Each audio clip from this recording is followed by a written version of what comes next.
할렐루야. 오늘 수요일입니다. 또 새벽 예배 오신 또 성도님들 한 분 한 분 주의 이름으로 환영하고 축복합니다. 또 오늘 또 말씀 같이 보도록 하겠습니다. 출애굽기 29장 38절부터 46절까지의 말씀입니다. 제가 가지고 있는 성경, 구약 성경으로는 127페이지에 있습니다. 출애굽기 29장 38절부터 46절까지의 말씀입니다. 그럼 다 찾으신 줄 알고 합독하도록 하겠습니다. 내가 제단 위에 드릴 것은 이러하니라. 매일 1년 된 어린 양 2마리니 한 어린 양은 아침에 드리고 한 어린 양은 저녁 때에 드릴지며 한 어린 양에 고운 밀가루 10분의 1 에바와 찌은 기름 4분의 1 한 흰을 더하고 또 전제로 포도주 4분의 1 흰을 더할지며 한 어린 양은 저녁 때에 드리되 아침에 한 것처럼 소제와 전제를 그것과 함께 드려 향기로운 냄새가 되게 하여 여호와께 화제로 삼을지니 이는 너희가 대대로 여호와 앞 회막문에서 늘 드릴 번제라. 내가 거기서 너희와 만나고 내게 말하리라. 내가 거기서 이스라엘 자손을 만나리니 내 영광으로 말미암아 회막이 거룩하게 될지라. 내가 그 회막과 제단을 거룩하게 하며 아론과 그의 아들들도 거룩하게 하여 내게 제사장 직분을 행하게 하며 내가 이스라엘 자손 중에 거하여 그들의 하나님이 되리니 그들은 내게 그들의 하나님 여호와로서 그들 중에 거하려고 그들을 애굽 땅에서 인도하여 낸 줄을 알리라. 나는 그들의 하나님 여호와니라. 아멘.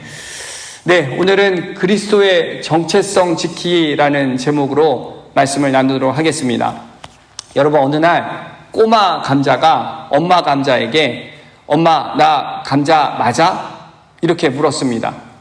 그러자 엄마 감자가 당근이지 이렇게 대답을 했거든요. 그런데 이 말을 들은 이 꼬마 감자가 한참 생각을 하더니 충격을 받고 집을 나가버렸습니다. 엄마 감자가 자기를 당근이라고 해서 정체성에 이렇게 혼란이 온 것입니다. 스스로 자신은 감자 가족이 아니라고 이렇게 생각을 한 것이죠. 이 꼬마 감자는 얼마 동안 이렇게 가출을 하다가 다시 집에 돌아오니까 할머니 감자가 반갑게 이 꼬마 감자를 맞이해 주었습니다.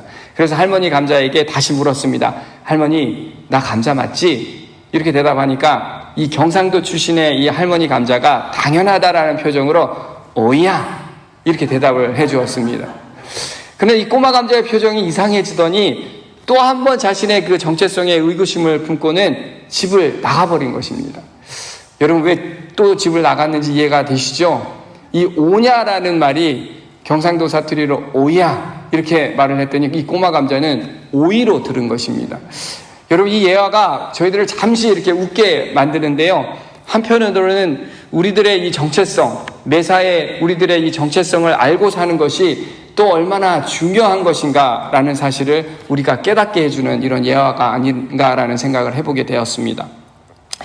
요즘 저희가 새벽 말씀으로 이제 출애굽기 말씀을 이렇게 묵상하고 있죠. 자, 이스라엘 백성에 대해서 우리가 많이 이렇게 알아가고 있는데요. 이 이스라엘 백성들도 보면 하나님께서 그들을 그 하나님의 백성으로 선택하셨음에도 시시때때로 그들이 하나님 앞에서 어떤 존재인지를 깨닫게 해주셨음에도 순간순간 자신들의 그 정체성을 잊고 살고 있는 모습을 우리가 말씀을 통해서 알고 있습니다. 창세기 12장 2절과 3절 말씀을 보면 하나님께서 아브라함을 부르실 때 너는 복의 근원이 된다라고 하셨고 그리고 땅의 모든 족속을 너로 말미암아 복을 얻게 하시겠다라고 그렇게 말씀을 해주셨습니다.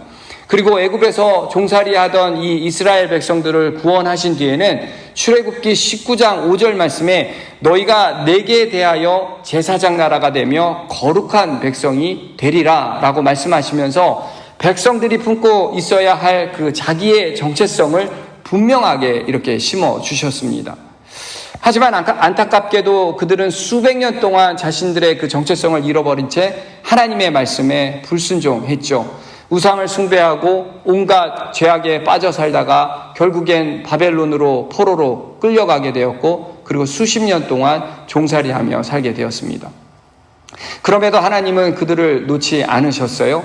그리고 예언자들과 선지자들을 통해서 다시 그들의 마음에 정체성을 심어 주셨습니다. 이렇게 구약시대에는 하나님이 직접 당신의 그 백성들에게 하나님의 자녀로서 갖추어야 할 그 정체성을 직접 그렇게 말씀해 주셨습니다.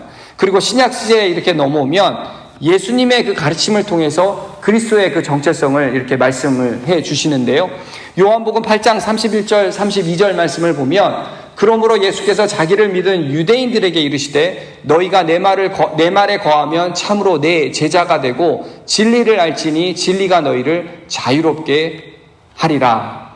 내가 누구인지 아는 것, 그리고 그리스도인으로서 우리가 정체성을 확립하는 것, 바로 예수님의 그 말씀에 거하는 것이라고 분명하게 말씀하고 있습니다. 예수님의 말씀 안에서 우리가 깨우치고 그 말씀을 받고 따르는 것임을 그렇게 말씀하고 있다라는 것이죠. 또 베드로전서 3장 15절 말씀을 보니까 너희 마음에 그리스도를 주로 삼아 거룩하게 하고 너희 속에 있는 소망에 관한 이유를 묻는 자에게는 대답할 것을 항상 준비하되 온유와 두려움으로 하고, 이유와 소망에 대해서 우리가 다른 사람들에게 대답할 수 있도록 그렇게 명확하게 알리라고 그렇게 말씀하고 있습니다. 이것이 요동치지 않고 세상에 주는 그 고난 가운데서 우리가 당당하게 승리하고 선하게 살 수 있는 능력의 말씀이라고 말씀하고 있다라는 것이죠. 이와 같이 하나님의 백성인 그리스도인들에게 중요한 것은 바로 정체성이라고 이렇게 말씀하고 있는 것입니다. 즉 내가 누구인지를 우리가 명확하게 알고 살아가는 것이 중요하다라는 것이겠죠. 그렇다면 우리 그리스도인들은 우리의 정체성을 잘 지키고 살아가려면 우리가 어떻게 해야 하는지 오늘 우리가 주신 본문 말씀을 통해서 이것을 알아가 보도록 해보겠습니다. 첫 번째로 우리들은 우리의 몸을 산 제사로 우리가 제물을 드려야 하고 매일매일 거룩한 예배를 드려야 합니다. 38절과 우리 39절 말씀 함께 보겠습니다. 내가 제단 위에 드릴 것은 이러하니라. 매일 1년 된 어린 양 2마리니 한 어린 양은 아침에 드리고 한 어린 양은 저녁에 드릴지며. 먼저 하나님은 제사장들에게 매년 1년에 어린 양 2마리를 아침 저녁으로 한 마리씩 하나님께 드리라고 이렇게 명령하고 계십니다. 여러분 한번 생각해 보십시오. 아침 저녁으로 우리가 제사를 2번 드린다라고 생각을 하면 아침 제사를 위해서 이른 아침에 일어나서 제물을 준비를 해야 하죠. 그리고 아침 제사가 끝나면 바로 저녁 제사에 어떤 제물을 골라야 할지를 생각을 해야 하고 또 준비를 해야 합니다. 지금의 예배와는 다르게 손수 제물을 준비해야 했었기 때문에 이 준비 시간과 그리고 제사를 드려야 하는 이 시간을 다 포함해 보면 하루 종일 하나님 안에 머물면서 하나님을 생각해야 하고 행동할 수밖에 없었다라는 것이죠.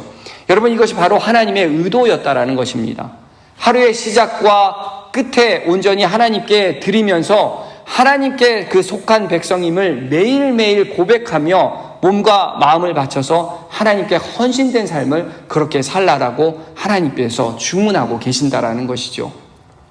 그리고 하나님께 드리는 제사에는 반드시 기쁨과 이 감사가 수반되어야 한다고 말씀하고 있는데요. 40절과 41절 말씀 보시면 한 어린 양의 고운 밀가루 10분의 1 에바와 찌은 기름 4분의 1 흰을 더하고 또 전제로 포도주 4분의 1 흰을 더할지며 한 어린 양은 저녁 때에 드리되 아침에 한 것처럼 소제와 전제로 그것에 함께 드려 향기로운 냄새가 되게 하여 여호와께 화제로 삼을지니. 하나님의 제물을 드릴 때 어린 양뿐만이 아니라 고운 밀가루 10분의 1 에바 약 1.8리터 정도 된다라고 합니다. 이것을 소제로 드리고 기름 4분의 1 흰이라고 하는 것은 0.9리터 정도 되는데요. 이 흰을 같은 양의 그 포도주와 함께 전제로 드릴 것을 하나님께서 원하신다라고 말씀하고 계십니다. 그렇게 모든 제물을 함께 드려야 향기로운 냄새가 나게 된다라고 말씀하시는데요. 이것이 바로 하나님을 크게 기뻐하시는 향기, 곧 하나님을 기쁘시게 하는 제사라고 말하고 있다라는 것이죠. 여러분 제사에 관한 내용을 우리가 그 출애굽기 앞선 말씀을 읽었지 않습니까? 그 말씀을 함께 우리가 정리를 해보면 먼저 이 어린 양을 잡아서 각을 떠서 놋제단 위에 이렇게 석쇠 위에 이렇게 올려놓고 그 제단 아래에는 장작을 태웠습니다. 그리고 밀가루와 이렇게 기름을 부어서 기름이 불에 붙게 해서 불꽃이 일어나게 했고, 거기에는 재물이 다 탔을 때쯤에 포도주를 다시 부었습니다. 포도주를 부으면 포도주가 순간적으로 증발하면서 수증기와 함께 연기가 일어날 것이고, 그 포도주의 향기가 이렇게 퍼져 나가게 된다라는 것이죠. 하나님이 이 순서대로 제사를 지내라고 이렇게 말씀하고 계신다라는 것입니다. 여러분, 소제는 하나님께 감사를 드리는 제사입니다. 그리고 전제는 기쁨을 표현하는 제사라는 것이죠. 그런데 하나님은 번제를 드릴 때에 이 소제와 전제를 함께 드릴 것을 원하신다라는 것이죠. 다시 말해서 하나님이 원하시는 제사는 기쁨과 감사가 수반된 제사임을 말씀하고 계신다라는 것입니다. 예배자가 자신을 구원해 주신 그 하나님의 은혜에 감격해서 마음 깊은 곳에서 감사와 기쁨으로 드리는 예배, 그것을 하나님이 원하신다라는 것이죠. 여러분, 이처럼 하나님은 우리들에게도 감사와 기쁨으로 이렇게 드리는 예배를 원하실 줄 믿습니다. 그래서 하나님은 시편 50편 23절에 감사로 제사를 드리는 자가 나를 영화롭게 한다라고 이렇게 말씀하고 계신 것이죠. 그렇게 우리 모두는 감사와 기쁨으로 드리는 예배의 자리로 우리가 나와야 한다라는 것입니다. 42절과 43절 말씀 한번 보십시오. 이는 너희가 대대로 여호와 앞 회막 문에서 늘 드릴 번제라. 내가 거기서 너희와 만나고 내게 말하리라. 내가 거기서 이스라엘 자손을 만나리니 내 영광으로 말미암아 회막이 거룩하게 될지라. 내가 거기서 너희와 만나고 내게 말하리라. 그리고는 내가 거기서 이스라엘 자손을 만나겠다라고 그렇게 말씀하고 계시죠. 하나님께서 친히 만나시겠다라고 말씀을 하시는데 거기를 가리키고 계십니다. 여러분, 거기가 어디일까요? 회막문 안쪽에 번제가 드려지는 곳, 그리고 바로 하나님께 제사를 드리는 성막을 말하고 있는 것입니다. 여러분, 이 말씀은 지금 우리가 살고 있는 이 시대에 우리가 적용을 해보자면 바로 우리들이 모여서 예배 드리는 이 예배 처소, 교회를 말한다라는 것이죠. 교회에서 하나님과 교제가 가능하다고 그렇게 말씀하고 계신 것입니다. 여러분, 지난 시간 저희가 코비드19로 인해서 하나님과 교제가 수월하지 않았음을 우리는 인정해야 합니다. 물론 그나마 온라인으로 우리가 예배를 드리면서 나름 다행이다라고 생각을 하지만 예배 처소 그리고 예배 공간 함께 드리는 그 예배의 절실함을 우리가 느낄 수 있었던 시간이었습니다. 여러분, 지금 말씀에 동의가 되십니까? 사실 예배를 우리가 루틴하게 드릴 때는, 그리고 제약을 받지 않을 때는 예배의 소중함을 사실 그닥 느끼지 못했습니다. 하지만 예배를 드릴 수 없는 상황이 우리에 처해지니까 그 예배의 참 소중함을 우리가 느끼게 된다라는 것이죠. 그렇게 하나님을 만나고 하나님과 교제를 나누기 위해서는 우리가 함께 모여 드릴 수 있는 예배의 처소, 바로 교회로 우리가 모여야 될 줄 믿습니다. 성도 여러분, 하나님은 제사에 관한 말씀을 통해서 우리들에게 말씀하시고자 하는 것이 무엇이냐면 하나님의 그 거룩한 백성임을 너희들이 기억하라라고 우리에게 말씀하고 계신 것입니다. 그리고 하나님의 백성으로 그 정체성을 유지하는 데 중요한 것은 다름 아닌 매일매일 반복되는 이 경건한 생활 속에서, 그리고 반복되는 예배임을 하나님께서 강조하고 계신다라는 것이죠. 어떻게 보면 특별해 보이지 않을 수도 있습니다. 하지만 이것이 끊어지지 않고 이루어져야 우리의 신앙의 정체성이 흔들리지 않게 되는 것이고, 그리고 거룩함을 유지하며 살아갈 수 있다라는 것이죠. 그렇게 우리 모두는 한결같이 이 예배의 자리에 나와야 되는 것이고, 우리가 영적인 예배를 충실하게 그리고 성실하게 임해야 한다라는 것입니다. 여러분, 그래서 사도 바울은 로마서 12장 1절에 너희의 몸을 하나님이 기뻐하시는 거룩한 산 제물로 드리라. 이는 너희가 드릴 영적 예배니라. 아멘. 내 육신의 그 정욕과 인간적인 생각을 다 내려놓고 나의 몸을 제물로 하나님께 드릴 때 하나님이 기뻐하시는 예배, 하나님이 가장 합당한 예배를 받아주실 줄 믿습니다.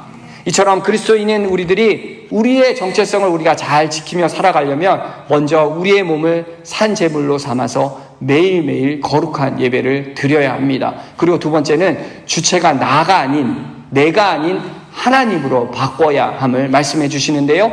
43절부터 46절까지의 말씀 한 목소리로 한번 읽어보겠습니다. 시작. 내가 거기서 이스라엘 자손을 만나리니 내 영광으로 말미암아 회막이 거룩하게 될지라. 내가 그 회막과 제단을 거룩하게 하며 아론과 그의 아들들도 거룩하게 하여 내게 제사장 직분을 행하게 하며 내가 이스라엘 자손 중에 거하여 그들의 하나님이 되리니 그들은 내가 그들의 하나님 여호와로서 그들 중에 거하려고 그들을 애굽 땅에서 인도하여 낸 줄을 알리라. 나는 그들의 하나님 여호와니라.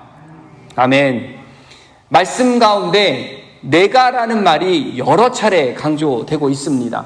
내가 이스라엘 자손을 만나리니 내가 거룩하게 하며 내가 행하게 하며 내가 이스라엘 자손 중에 거하여 내가 그들의 하나님이 되리니. 여기서 내가라고 하는 것은 바로 하나님을 지칭하는 것이죠. 하나님께서 이스라엘 자손을 만나고 그들을 거룩하게 하며 그들의 하나님이 되어 주시겠다라고 그렇게 말씀하고 계십니다. 다른 누구도 아닌 하나님께서 주체가 되어서 그렇게 해 주시겠다라고 말씀하고 계신 것이죠. 여러분, 바로 하나님께서 이스라엘의 하나님이 되어 주셔서 애굽에서 바로와 싸우시고 그리고 홍해를 가르시고 불평불만이 가득한 백성을 용서하시고 그리고 그들을 위해서 성막까지 이렇게 세워주셨습니다. 이스라엘 하나님이 되시기 위해서 하나님의 행하신 일들은 인간인 우리들이 상상할 수 없는 그 수많은 일들을 그렇게 하나님께서 행하셨다라는 것이죠. 그런데 여러분, 이와 같은 하나님이 지금 우리들의 하나님이 되길 원하신다라는 사실입니다. 우리 안에 거하셔서 우리의 삶을 그렇게 이끌어가기를 원하고 계신다라는 것이죠. 여러분, 이것을 믿으십니까? 내가 무언가 이렇게 애쓰는 인생이 아니라 오직 여호와 하나님께서 우리의 주체가 되셔서 우리를 위해 일하고 그렇게 믿고 맡겨야 한다라는 것이죠. 그렇게 될 때 우리의 정체성은 명확하게 되어진다라는 것입니다. 하지만 그런 사실에도 불구하고 구원받은 그 주님의 자녀임에도 우리는 여전히 순간순간 우리의 정체성을 잃고 살아갈 때가 많다라는 것이죠. 현실적인 그 어려움이 찾아오거나 우리가 고난을 겪다 보면 그 정체성을 묻는 질문에 때로는 해답을 구하지 못하는 경우가 종종 있습니다. 사실 제가 지난 한 3주 동안 여러 가지 이런 고민을 하게 되었습니다. 최근에 이제 저를 포함해서 두 아이들이 졸업을 했거든요. 이제 미들스쿨을 졸업하고 엘리먼터리 스쿨을 졸업을 했습니다. 그리고 아이들이 이제 성별이 이렇게 다르다 보니까 방을 따로 써야 하기에 저희가 또 최근에 이사도 했습니다. 굉장히 이제 바쁜 시간을 제가 보냈는데요. 그러면서 또 아내가 또 풀타임으로 일을 시작하게 되었고, 그리고 그러다 보니까 제가 주중에 가사일과 아이들을 돌보고 이렇게 챙기는 일이 제 몫이 되었습니다. 또 아이들이 한꺼번에 이제 방학을 하다 보니까 학기 중에 못했던 일들을 이 방학 기간에 해결을 해줘야 하는 스케줄이 이렇게 여러 개가 있었습니다. 치과도 제가 데려가야 되죠. 큰아이 또 백신도 맞춰야 되고, 또 주중에 이렇게 크고 작은 이 비중이 있는 그 크고 작은 이 스케줄을 다 해결을 해줘야 하니까 사실 좀 바쁘더라고요. 차를 타고 어디를 가면 3살 된 이 막내 딸을 태웠다가 내렸다가 이 물건을 또 챙기고 또 기저귀와 물수건 뭐 이런 걸 다 챙겨야 되니까 여러 가지 이제 손이 많이 가는 일들이 있습니다. 또 쉬하고 응하하려면 바로 옆에서 사인을 보내면 빨리 화장실을 데려갔다가 내려오고, 이런 일들을 계속 실시간으로 제가 해야 되니까 나름 이제 몸도 사실은 좀 피곤해지면서도 바쁘더라고요. 그리고 주중에 놀이터를 한 2번은 가야 됩니다. 중간에 놀이터도 가야 되죠. 또 가끔 수영장에 물놀이를 하러 가야 된다고 또 칭얼대면 또 이렇게 가끔 또 데려가야 되는 일들이 생깁니다. 또 큰아이들은 또 학원을 보내지 않으니까 직접 수학을 가르쳐야 되고요. 또 성경을 읽게 또 훈련도 시키고, 또 말씀을 암송한 것을 또 확인해 줘야 되고, 책 읽을 훈련을 또 주중에 또 그렇게 시켜야 됩니다.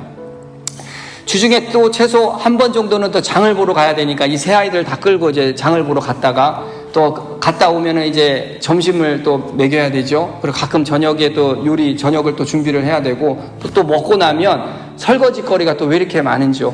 또 설거지 또 이렇게 해야 됩니다. 하루 종일 아이들과 이렇게 씨름하다가 가사 일하고 저녁에 이제 아내가 집에 오면 그제서야 제 시간이 조금 이게 허락이 돼서 그때 이제 말씀을 준비하고 교육부 사역과 그리고 제 개인적인 일들을 준비를 하는 시간을 갖게 됩니다. 이렇게 빡빡한 스케줄을 3주 보냈다 보니까 제가 바로 졸업을 했는데 본격적인 사역을 시작할 줄 알았는데 지금 내가 뭐 하고 있는 것이지? 내가 사역자인가 아니면 갑자기 가정주부로 되었나 아니면 이렇게 베이비시터가 됐는가 이런 생각이 들면서 순간적으로 제 적재성에 이렇게 의문이 사실 살짝 들었습니다. 이런 생각을 하면서 어머님들이 이렇게 위대한 분이시구나라는 생각을 제가 다시 한번 또 해보게 되었는데요. 오늘 말씀을 제가 묵상을 하면서 우리들도 이스라엘 백성들처럼 순간순간 이렇게 정체성을 잃고 살 때가 있구나라는 것을 깨닫게 되었습니다. 그러다 보면 순간 사단이 우리의 마음을 살짝 이렇게 침투해서 우리의 마음을 어지럽힐 수도 있겠다라는 생각을 하게 되었습니다. 우리가 그렇게 되지 않게 하기 위해서 그렇기 때문에 우리의 몸을 산 제물로 우리가 드려야 하는 것이고 매일매일 이렇게 거룩한 예배를 드려야 한다라는 것이죠. 그리고 나아가 내가 주체가 아닌 하나님이 나의 주체라는 것을 다시 한번 다짐하며 우리가 살아야 된다라는 것이죠. 어느 날 권사님과 집사님들 대화 중에 가정사역을 잘해야 나중에 목회를 잘할 수 있다라는 말씀을 해주셨던 것이 순간 이렇게 탁 기억에 떠올랐습니다. 하나님께서 분명한 것은 저를 주의 종으로 쓰시기 위해서 부르셨고 그리고 많은 인내와 연단을 통해서 신학교를 마치게 해주셨고 그리고 지금도 저를 훈련시키시고 계시고 있다라는 것을 저는 믿습니다. 사랑하는 성도 여러분, 우리가 이스라엘 하나님이 되시기 위해서 하나님이 행하신 일들은 실로 엄청났습니다. 그 하나님께서 이스라엘뿐만이 아니라 바로 저와 여러분들을 위해서 지금도 상상할 수 없는 일을 행하고 계신다라는 것이죠. 그렇게 우리는 우리의 몸을 산 제물로 매일매일 드리면서 거룩한 예배의 자리로 우리가 나와야 하는 것이고 우리를 구원하신 그 주체이신 그 여호와 하나님을 우리가 굳게 믿고 그리고 더욱 겸손하게 그리고 그분의 말씀에 순종하며 그리스도인의 정체성을 지키며 살아가는 저와 여러분이 되시길 주의 이름으로 소망합니다. 함께 기도하겠습니다. 하나님, 오늘도 우리에게 그 주신 말씀을 통해 깨달음을 주심에 감사합니다. 구원받은 그 주님의 자녀임에도 불구하고 때로는 우리의 정체성을 잊고 살 때가 사실 있었음을 주님 앞에 고백합니다. 주님, 저희들을 용서하시고 그리고 이제 하나님의 자녀인 우리 모두가 매일매일 하나님께 영적인 예배를 드리게 하시고 내가 무언가 하려고 애쓰는 인생이 아니라 오직 여호와 하나님이 나의 주인 되심을 선포하며 모든 것을 맡기며 살아가는 인생 되게 하여 주시옵소서. 오늘도 주신 말씀을 묵상하며 그리고 기대하며 말씀에 거하는 하루 되게 하실 줄 믿사오며 이 모든 말씀 우리를 구원한 예수님의 이름으로 간절히 기도합니다. 아멘.